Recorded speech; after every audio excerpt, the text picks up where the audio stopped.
There is evidence that suggests humans have been diving in apnea for at least 8,000 years. The archaeologists who discovered the mummified remains of the Chinchorians, a people who lived 6,000 years ago in what is now Chile, found they had suffered from exotosis, a condition commonly known as surfer's ear, a pathology in which the bones of the auditory canal grows to protect the eardrum from repeated exposure to cold water. This condition is well known to divers, kayakers and surfers, as they all equally likely to suffer from it. Stealthy underwater divers already existed in ancient times. During wars, freedivers would go ahead of the ships to check whether there were any underwater barriers blocking the port's entry, or to get around enemy blockades. Japanese women, the ama, have been diving for 2,000 years to find shellfish, seaweed and pearls. The ama traditionally dive naked with a knife to open the shells.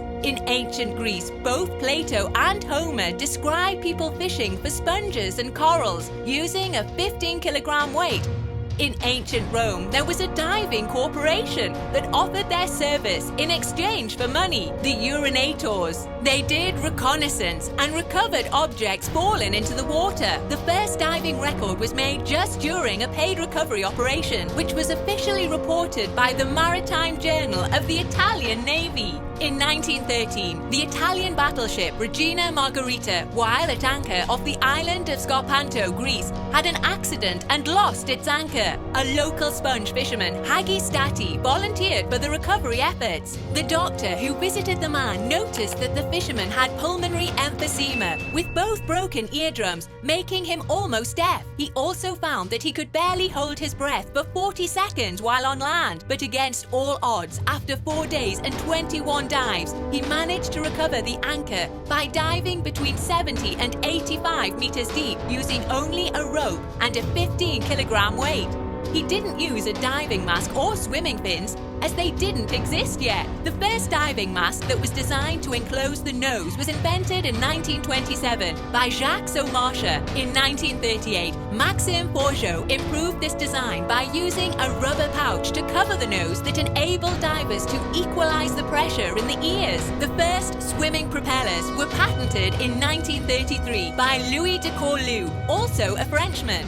Modern freediving as we know it started in 1950 when the Air Force captain Raimondo Bucher, after accepting the challenge of his Neapolitan diving club, dove 30 meters down near the island of Capri, Naples. Scientists predicted that he would die due to the overwhelming pressure at that depth, but instead, Bucher made the first ever official apnea diving world record. After a few years, the real race for depth began. The Italian ENZO MAIORCA in 1962 became the first person to break the 50-meter finish line. Robert CROFT, a US Navy diving instructor, spent 30 hours a week in a 35-meter deep tank teaching submariners how to escape from sunken submarines. In the 70s, the Frenchman Jacques Mayol demonstrated that, for some reason, the free diver's chest is not crushed by the hydrostatic pressure after diving to 40 meters. Instead, the blood flows from the peripheral areas of the body, which can undergo compression without any particular negative effects, forming an incompressible fluid mass that prevents chest crushing, a process called blood shift.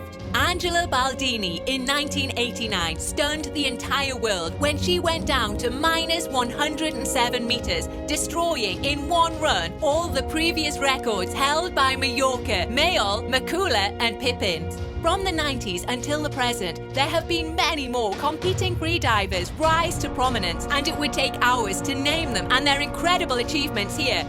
But let's look at some things about the various apnea disciplines. In freediving, there are different disciplines recognized and regulated worldwide.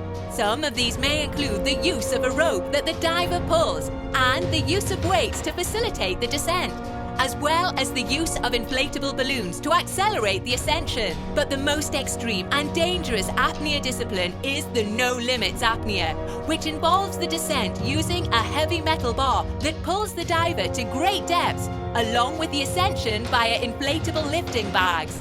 And finally, there is Herbert is a living legend. He holds 33 official world records. In 2012, he reached the incredible depth of -253 meters with only a single breath, but he did suffer injuries in the process. He had multiple strokes due to severe decompression sickness. Holding one's breath underwater is also an apnea discipline, referred to as static apnea. The current world record holder is the Frenchman Stéphane Mifsud, who in 2009 successfully held his breath for 11 minutes and 35 seconds. There is also a variation of the static apnea where it's possible to pre-breathe 100% oxygen prior to the holding of one's breath, but it is not part of formal competitions. But how long these athletes have managed to remain without breathing is something that is beyond imagination. In 2018, the Croatian Budimir Stobat remained without breathing for 24 minutes and 11 seconds. Every time, scientists believe that the human limit has finally been reached, but these performances are regularly overtaken. Who knows what our true limit is?